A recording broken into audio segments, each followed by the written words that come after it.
everybody to stand up and do exercises, but you've already done that, so we're well ahead here. So good morning, it's great to be here. So Internet Australia, if you've not heard of it, don't feel bad, because it's an organisation that's been around for a very long time, but we've hidden our light under our bushel until recently. We're the peak body that represents everybody who uses the internet. We're a broad member-based organisation, and you can join if you like. We're not an industry lobby group, there are plenty of those. Our mission, helping shape our internet future, is to promote access to the internet for the whole community, including business, government, educational and private internet users. Our members, who are largely from a technical background, but beyond that into education and genuinely interested internet users, hold a wide range of views about the way in which Australia can best benefit from the internet. However, we all fundamentally believe in the positive role that the internet is playing and the need for an open and accessible internet, one that you can trust. We're the local chapter of the Global Internet Society, which was established in 1992 by the people who created the internet. The idea was to avoid the internet being captured by any one group or any one country.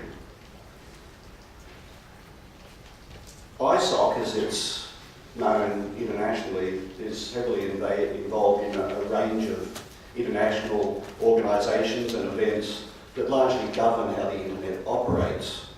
But beyond that, its saying is the internet is for everyone.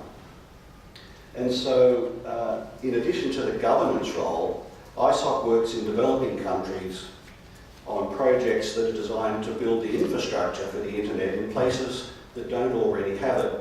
And we can debate about the National Broadband Network, but we're well in front of a lot of other countries. As we've witnessed from news reports, the Arab Spring and other things like that, over the past decade the internet has provided a means for people around the world to communicate in a way that they've never been able to do before, and through that to affect global events. So the internet is arguably the most powerful vehicle for influencing change since the invention of the Gutenberg press. Now, next year is the National Year of Digital Inclusion. This is an initiative of the Melbourne-based Info Exchange, and it's sponsored by Australia Post. Internet Australia is proud to be an official sponsor and supporter of this event, which is known as GoDigi. If you'd like to get involved, you can Google GoDigi, or you can go to the Info Exchange website. One of the things that they're looking for is mentors with the sort of skills that clearly you have to help people to learn to use computers and the internet. If the internet is to reach the potential it has for good, it's essential that we make it available to everyone. In the 21st century, being without the internet is not having basic services like water and electricity. Increasingly, the delivery of government services and other services critical to everyday life is being moved to the internet. The ability to participate in a digitally enabled future is a basic right of all Australians. Gaining employment, accessing government services, and a wide range of community activities will increasingly require digital skills.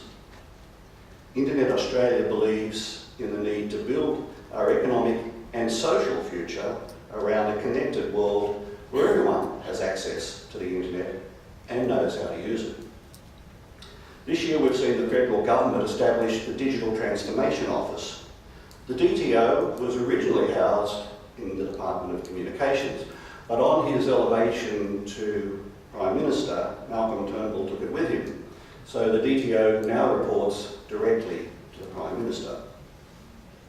The role of the DTO is essentially to simplify and streamline the delivery of government services using digital technologies. All sounds pretty good, hey? Well, in theory, yes. However, the DTO is modelled on a similarly named outfit in the UK, and Paul Shetler, who runs the DTO here, comes to us from the UK DTO. Reports from the UK paint a more varied picture. For those of us well honed in digital skills, the work of the DTO will be welcomed. It will certainly make many of the more frustrating exercises currently associated with obtaining government services much easier. But what if you don't have access to the internet? The horror stories we've heard from the UK include people having difficulty securing social service benefits and the like because they don't have broadband access. What happens if you're unemployed? What happens if you live on the streets? Of course, there's no reason why we can't learn from the trials and tribulations of the UK experience. Hopefully one of the advantages of bringing someone out here with direct knowledge of these issues is that it will help us avoid the pitfalls.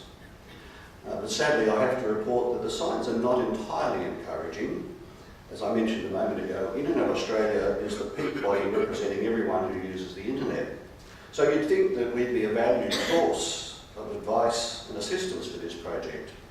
Alas, only last week the DTO finally responded to a request for a meeting.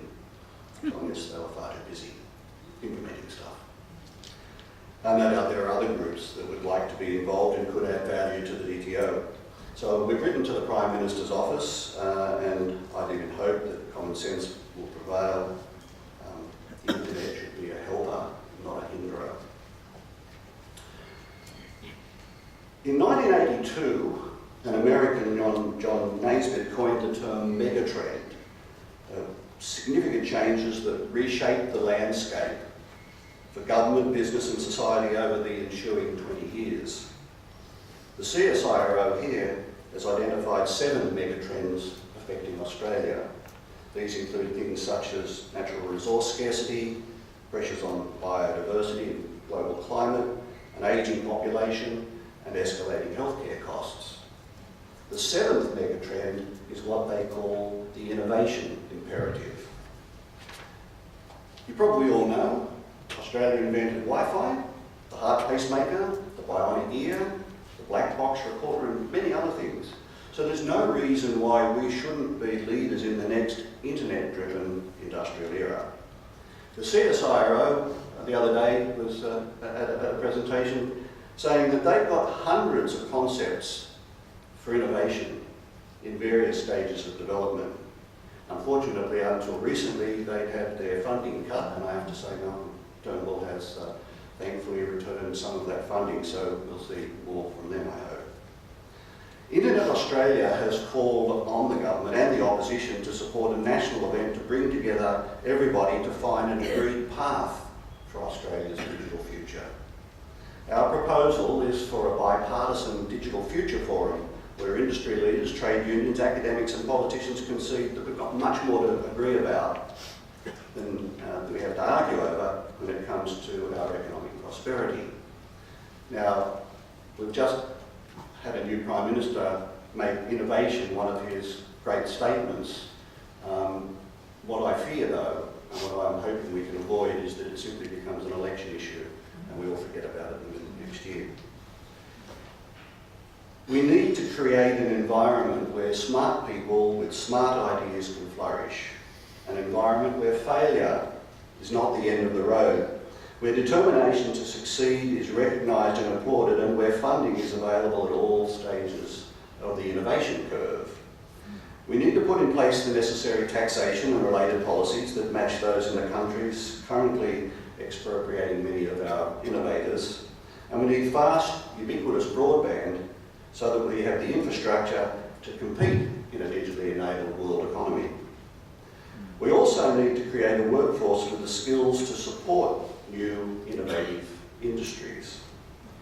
Opposition leader Bill Shorten recently told me he thought the idea of a Digital Future Forum was a good one. Our former Prime Minister, Mr Abbott, pretty much ignored the whole idea. In fact, when I rang his office to tell them I wanted to send them a letter asking them to support a Digital Future Forum, they told me I couldn't email, but I had to use a fax. Goodness gracious. So I didn't have hopes. The new Prime Minister, however, has embraced innovation and made it a top shelf issue for his government, so I hope that we can get him on board. The intergenerational report tells us that we need people to work way past 65. And quite frankly, I suspect a fair few people in this room are quite happy about that. I certainly am. But if we don't have the skills to be able to get jobs, how are we going to keep people in work? We've got a whole generation of millennials about to come into the workforce. Where are we going to get jobs for them? If you want a good read, I'd recommend a book by Dennis Glover. It's called An Economy is Not a Society. And Dennis argues very convincingly that our political leaders have been hijacked by the high priests of economic theory whose central interest is in productivity. And it's a really good read about his experience in a place called Doveton, which once had 5,000 people working and now has less than 1,000.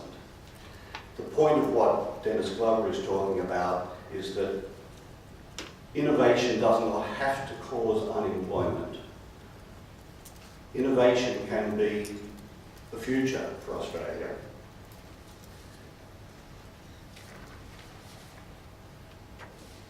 Just one last thing. I'm scratching a bit here, so I apologise because this only happened this morning. I was walking down the road and I got a phone call from the ABC asking me could I comment on the ACARA report. As I had not read the ACARA report, that was a little difficult, but nevertheless I struggled. So I am on ABC Radio shortly. The ACARA report, which is the Australian Curriculum Assessment and Reporting Authority, has just released a report, and compared to 4 years ago, 45% of Year 6 and 48% of Year 10 students are performing below expected standards of computer literacy. It's worse in non-metropolitan areas, and it's worse for the children whose parents are unemployed or poorly educated. So I think there's lots more that I could say, but I'm going to get a wind up in a second. It's been really good to be here. I just really want to say with great enthusiasm that I think we are on the verge of an amazing time through innovation, and the internet is the key to that. And we do need a fast and ubiquitous broadband, and we should stop arguing how much it's going to cost.